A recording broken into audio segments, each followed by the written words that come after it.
Hi everybody, my name is Jo and I love to read. Today I'm going to be doing my January to April 2025 wrap up. It's been such a long time since I've filmed. Hopefully I can keep my editing self in mind. I've been editing a lot of videos recently. It's been a ton of fun, but I'm also not always the best at speaking. Hopefully I can try and keep out some of those annoying speech habits as they do this wrap up. I still want to aim to do 2 monthly wrap ups, but I just wasn't feeling it when it was the end of February to do a wrap up. I am pregnant and I don't know what I was in February, but I'm at the start of the 3rd trimester now, so potentially 2nd or 1st trimester. That was super tiring.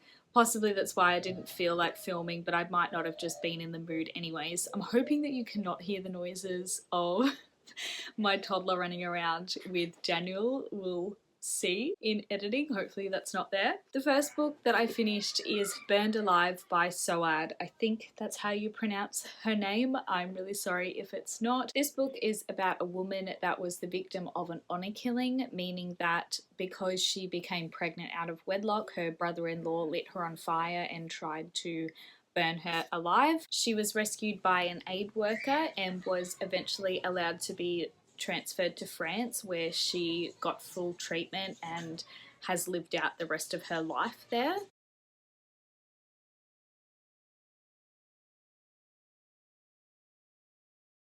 This was a really quick and heart-wrenching read. It was also very enjoyable, told in a really straightforward manner, easy to read. There was a little part at the start where I was getting a bit, I don't want to say bored. I just feel guilty saying bored, but I needed something to have. I mean guilty because this is a memoir, someone's life. The part that I was getting bored with at the start is that it took a little bit to get onto the climax of what was happening, to get to the actual part that set off the honor killing. There was a lot of talk about her daily life and what it was like in the country that she lived in, which she never actually explicitly talks about. I believe it's Palestine, but she doesn't actually go into proper detail as to where she lived, so I'm not 100% sure, but there was a lot of eye-opening stuff in there for me of what it's like for women in other cultures to be living, other countries and other cultures to be living. But there was a point where I wanted it to hurry up and get past the daily life and get on to what the book promises to be about, which it did very swiftly from there. It was still a really great read. It's also quite a short book. I had a really interesting time reading it. Really heart-wrenching stuff, especially for a parent to be reading as well. That was really difficult, but ultimately I'm really happy for Soad and the fact that she was able to have a good life living in freedom in France. This one I am not going to keep on my shelf. I don't necessarily know why. I often like to keep nonfiction more than other books, even if it wasn't gripping me from the whole book, because I'm so excited that I've read it, but there's just something that I just feel I don't need to keep this book. I don't need to revisit it. I'm not really sure why. It was still a good read. I just don't feel the need to keep it on my shelf. The next book I finished was a comic, Sonic Volume 9, Chow Races and Bagnet Bases by Stanley and Thomas. This one was another fun addition to the Sonic universe, nothing super groundbreaking, but we do have 2 different storylines being told in this version. So we have Sonic and Tails, who are going to a lab of Eggman's that's been abandoned because they're looking for some parts to repair one of their friendly robots. And then we have Amy and Rouge, who have teamed up to go to these Chow races, and Chows are these really super cute creatures in the Sonic universe. And in their trouble and shoes, they all end up meeting together at the Chow races, and Shadow comes into it as well, who is probably my favourite character in the Sonic universe. I find him super interesting, especially with all the stuff that we learn in the new movie that comes out. I'm super new to the Sonic universe. I've only known about it mainly because of Daniel. The only stuff that I've really watched or partaked in is the movies that have come out, the live action ones, and reading these comics. So I find Shadow a really interesting character. It was really great to feature him some more, and Rouge, I really enjoy Rouge too. It was a really great time, and I don't have much else to say about this. The next book I finished is A Court of Mist and Fury by Sarah J. Maas. I didn't actually believe that I was going to finish this book when I first started it. I was initially really enjoying it, but then it slowed down, and I was just thinking I'm not gonna finish it.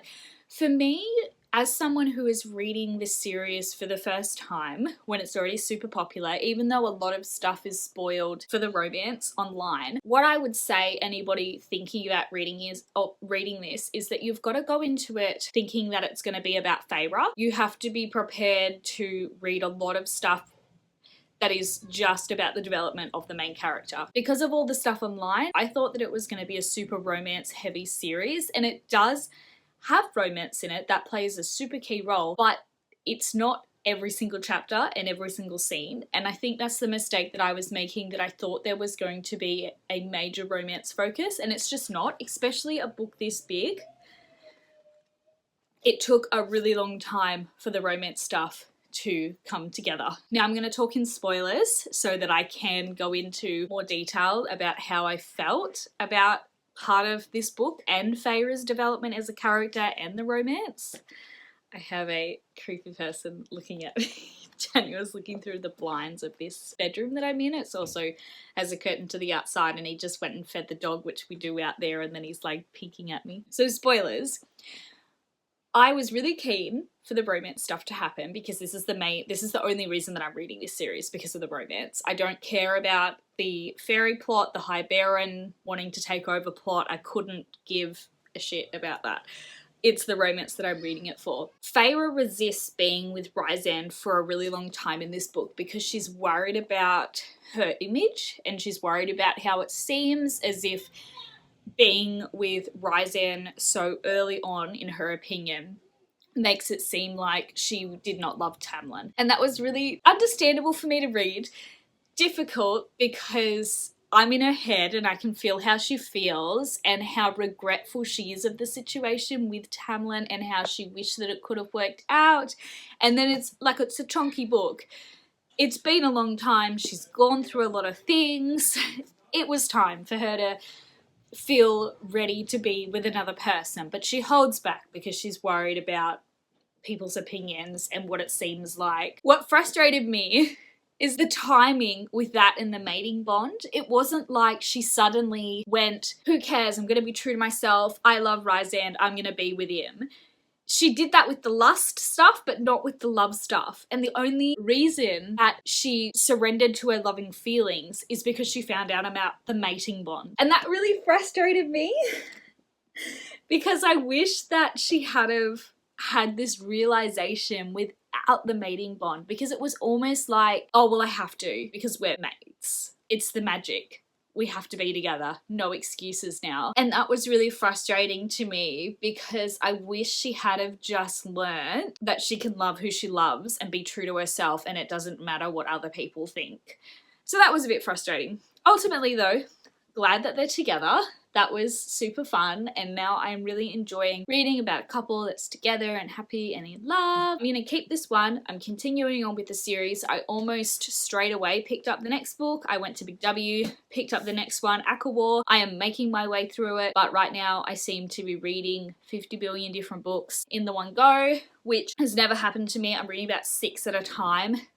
Is anybody else like that? I think I want to watch some videos about it because it's just such a different new thing to me. But whenever I get a mood where I'm like, oh, I really want to read that, I just start the book. I don't even hesitate. I just start reading it. The other books, it's not I don't want to read them. It's just that I want to read this one now. But then I might only get 20 pages in before I'm like, okay, I'm back in this mood now, and it just switches back and forth. It's super weird. It took me so long to read this, partially again because I didn't care about, or not that I didn't care, but I wasn't prepared for it to be so Feyre development heavy. I was expecting romance again, like I said. So I did have a really big break for this one. I've actually looked back at some of my Instagram stories, and I had started this one in August 24. So it's like nearly a year until I ended up finishing it. But I had a good time in the end, and I'm doing a lot better with ACOMAF, though again I've put it down because the wind has taken me elsewhere. But I'm still going to continue on with the series, and I'm still enjoying that one. And then the final book that I have finished reading over these 4 months is Harry Potter and the Goblet of Fire by J.K. Rowling. This one is in the edition that Daniel purchased for me years and years and years ago before I finished my physical TBR, and that I used it as motivation to finish my physical TBR, and that I couldn't read it until, read this set until I'd finished all my physical. This is actually the first one that I'm reading though, because I didn't start reading the Harry Potter series as soon as I finished my physical TBR. I was reading other things, and then because so many gorgeous editions of Harry Potter have come out since, I haven't wanted to pick up these ones, which don't have illustrations in them. But it was the right time. I've been rereading the series because of the Mina Lena editions. They've stopped making them now. They are making other interactive ones.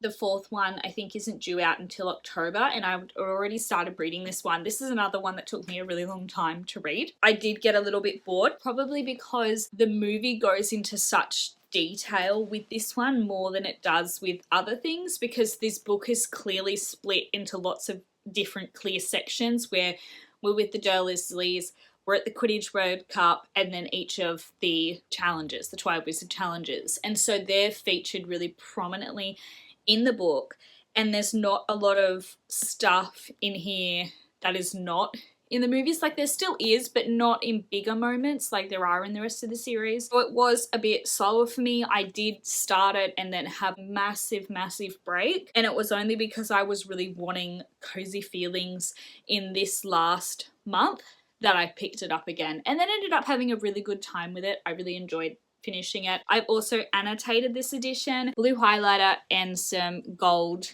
pen, which tied in really nicely with this. I was going to tab it, but I also want to fit it back in the box set that I've got, so I just decided not to. It's just going to be a special surprise. There is a fair chunk in the middle where I didn't annotate a lot because I should have put it down again for a bit of a break, and I did, and then came back to it fairly recently and had a lot more thoughts again. So that'll be exciting to read again one day. It was interesting to me that I've actually noticed different things about this book than what I've done in different rereads of this. I remember the last time I reread The Goblet of Fire, and it was actually in the really big Jim Kay illustrated edition. And the main thing that I talked about and that stuck out to me was how horrible it was in the first trial that they took dragon eggs away from mothers. To me, that was really horrible.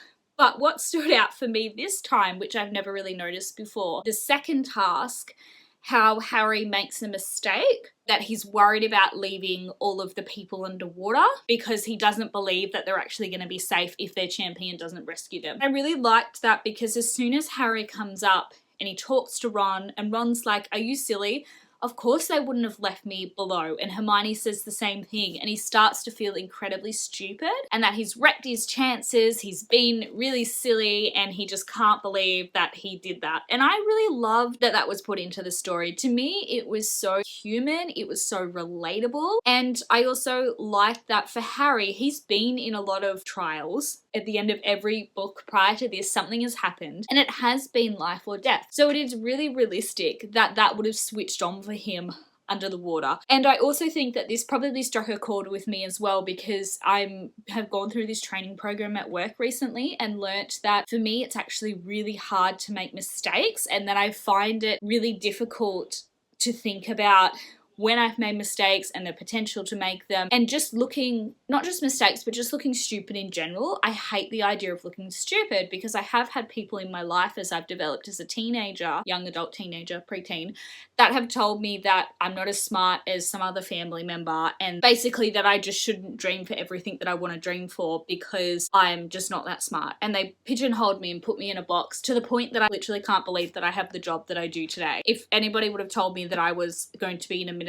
manager, I just would not have thought that I was capable of that. And so in this training program, learning to be more confident in myself and my decisions, and that I still will make mistakes and that's fine, but learning how to not feel stupid for making them. Harry made a call in that task and it ended up not being correct, but it was still fine that he made that decision. He doesn't have to feel stupid. So I think that's why it struck a chord with me differently than it ever has in any other read through of this. And that's super cool because books can change their meaning depending on what stage of life you're in, which is so awesome. That's all the books that I have to talk to you guys about today. The next wrap up will be May to June. which I might try to do on time, because then it will be July to August and I will have another newborn as well as a toddler, which will be super exciting. So I'm 28 weeks, just in the 3rd trimester. Reading is still fun, but it's still crazy. I've started thinking about what I might want to read postpartum, which is directly after I've had the baby, because I actually read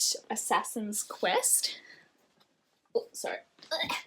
I read Assassin's Quest kind of by accident. I didn't plan it at all. This is the first time I thought about planning it. It's only my 2nd baby as well, 2nd and last. I ended up reading, because this was the next one that I was up to, and I purchased it on ebook, and then I also read it a little bit physically, but I had more time to read it on ebook when I was breastfeeding. And it was just a really lovely time, and it was also a really lovely memory for me now looking back. Fitz is the main character, he was in a bit of a lonely part in his life, and even though that might have seemed a bit bad, because I was a little bit lonely as well, even though I had family around me and stuff, but having a baby, and especially your first baby, is pretty overwhelming. I just have these nice memories of side lying in bed, breastfeeding Miles in the middle of the night, Daniel's asleep next to me, and reading this book where Fitz is just on this journey by himself with his dog Night Eyes, but he was also kind of feeling lonely. And I was feeling lonely, but in a sense that me and Fitz were together, so we were less lonely. It has made me think about what book I might want to try and read in the early days, and